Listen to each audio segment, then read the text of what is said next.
Parce que le quatrième cavalier qui vient, lui il vient résumer les trois premiers. Lorsqu'il brise le quatrième saut, il a apparu un cheval de couleur pâle. Les autres disent couleur verte. Ce cheval-là, il s'appelle la mort. Lui, il est venu pour tuer. Lui, il est venu pour massacrer. Et lorsqu'on résume, la Bible dit le pouvoir a vu donné d'enlever le quart de la terre. Par la guerre. Le quart de la terre, c'est. Tu prends le 1/4. Il enlève par la mort, au moyen de la famine, au travers de la guerre, au travers des maladies. Toi et moi, nous savons que le Covid n'a été qu'une expérience. Nous savons que c'est une maladie qui a été fabriquée en laboratoire, préparée par les hommes pour tuer les hommes. Lorsque j'étais en train de méditer ces choses, mon cœur était comme le tien, abattu, affligé. Je me disais, Seigneur, devant toutes ces choses, comment nous allons nous en sortir? Ils ont la capacité de nous bloquer des partout. D'un côté, il y a la séduction, la fausse religion. D'un autre côté, il y a la guerre, les massacres, les tueries sans raison, les crises économiques, la famine. D'un autre côté, c'est la mort. Aujourd'hui, les gens meurent sans raison. On a piqué une crise. Avec la tension. Dans la jeune fille à 17 ans, on met la tension. Tu vas et ça s'explique même pas. Mourir est devenu facile dans ce siècle. Mourir est devenu accessible dans ce siècle. Alors je dis Seigneur, ça veut dire que c'est compliqué. Comment nous allons faire les choses? Et lorsque je vais de méditer, il y a une parole qui monte dans mon cœur. Et je vais te dire ça. C'est dans Hébreux 10.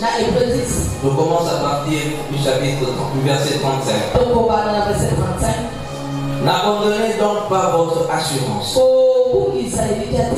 N'abandonnez pas votre assurance, à laquelle est attachée une grande rémunération. Car vous avez besoin de persévérance, afin qu'après avoir accompli la volonté de Dieu, vous obtenez ce qui a été promis. Encore un peu de temps. Celui qui doit venir viendra. Et il ne tardera pas. Et mon juste vivra par la foi. Mon juste vivra par la foi. Ce matin, je viens de lire. Mon juste vivra par la foi. Il faut d'abord acquérir cette justice. Si tu es juste devant Dieu, si tu marches dans la sanctification, dans la crainte de Dieu, les choses que nous venons de lire, tu les verras, tu les entendras, mais ce n'est pas pour toi. Parce que Dieu s'arrangera pour t'épargner. Tu dois garder la foi. Tu dois garder la foi. Tu ne dois pas te détourner de la voie de Dieu. Tu ne dois pas te retirer pour te perdre. Parce qu'il continue en disant, nous ne sommes pas de ceux qui se retirent pour se perdre, mais nous sommes de ceux qui ont la foi pour sauver leur âme. Ce matin, je viens d'enseigner la foi. Non pas la foi au visualival, Non pas la foi au Eboto. Non pas la foi au Rolata Kilaba. Non pas la foi au Rosuambo. Non pas la foi au Rosuamisala. Toutes ces choses sont accessoires. Toutes ces choses seront sur la terre. La foi que je viens de communiquer ce matin. La foi que je viens de transmettre ce matin. C'est la foi du salut. C'est que toi tu es sauvé. Ta vie est sauvée. Depuis que tu as rencontré Jésus comme Seigneur et Sauveur, sache que l'enfer n'est plus pour toi. Pour toi c'est la gloire. Nous entrons dans une saison de 50 jours où on va nous apprendre à marcher sous la nuée de la grâce. Marcher sous la nuée de la gloire. Ce matin je viens te dire, la seule façon de marcher sous la nuée de la gloire, c'est de marcher par la foi. Lorsqu'il faut des crises économiques, le juste vivra par la foi. Lorsqu'ils viennent avec la séduction, les fausses prophéties, les faux Christ, le juste vivra par la foi. Lorsqu'ils viennent avec la guerre, les massacres et les meurtres, le juste vivra par la foi. Parce qu'aucune arme, aussi puissante que soit-elle, aussi puissante que soit-elle, ne peut détruire la foi en Dieu. Rien ne peut détruire ta foi. Le monde ne peut pas détruire ta foi. Leur missile Satan ne peut pas détruire ta foi. Tu es placé en un lieu où personne ne verra. Ta vie est cachée en Christ. Ta vie est sécurisée dans la présence.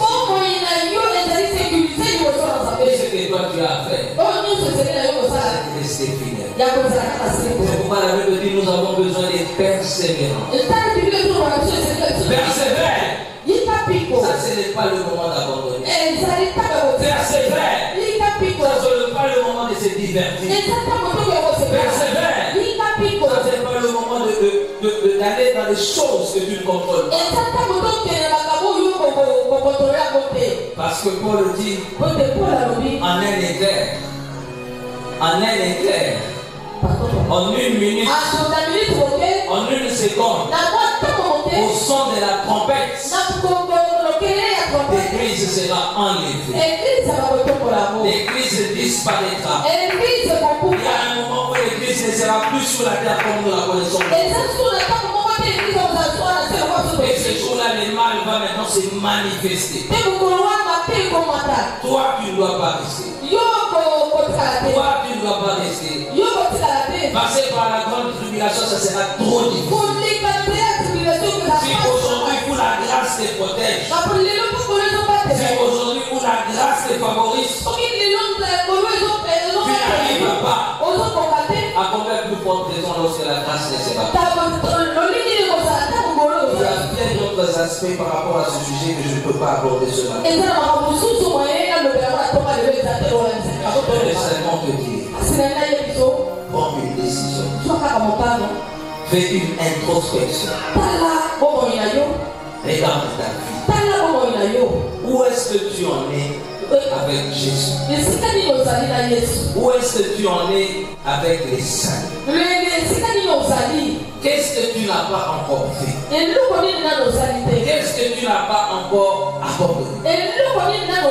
Quand moi je parle, il y a quelque chose que l'Esprit de Dieu te répond. Il y a quelque chose que l'Esprit de Dieu te dit. Réponds-toi ce matin. Réponds-toi ce matin. Change de vie. Consacre-toi à servir le Seigneur. Le temps est avancé. Jésus-Christ revient bientôt. Il viendra d'abord prendre l'église pour l'épargner de ces choses. Le faux Christ viendra après lui. Il va gérer le nouvel ordre mondial. Et après Jésus-Christ Christ reviendra dans sa gloire. Et le peuple saint sera appelé. Moi, j'aimerais que toi aussi tu sois du nombre de ceux. Moi aussi, ce matin, je vais être du nombre de ceux-là. Moi, je veux être du nombre de ceux qui porteront sur la terre pour être ressuscités. Moi, je vais être du nombre qui vont descendre dans la gloire. Si toi aussi tu veux être de ce nombre-là, je te prie de te lever. Et tu vas prier avec moi. Tu ne vas pas prier comme chaque jour. Tu ne vas pas faire des récitations. Tu ne vas pas dire les bonnes paroles pour plaire aux voisins. Tu vas prendre un engagement. Tu vas dire, Seigneur, je te donne ma vie. Seigneur, j'ai entendu ces paroles. Père, moi je ne peux pas être sur la terre. Ce jour-là, lorsque tu reviendras dans ta gloire, pour prendre ceux qui sont à toi, Seigneur, moi aussi je veux être de ce nombre. Scelle-moi de ton esprit. Scelle-moi de ton esprit. Augmente ma voix. Fortifie-moi en ce temps difficile. Que je persévère. Que je tienne bon. Que je garde ma foi. Lorsque tu reviendras, que tu trouves en moi la foi.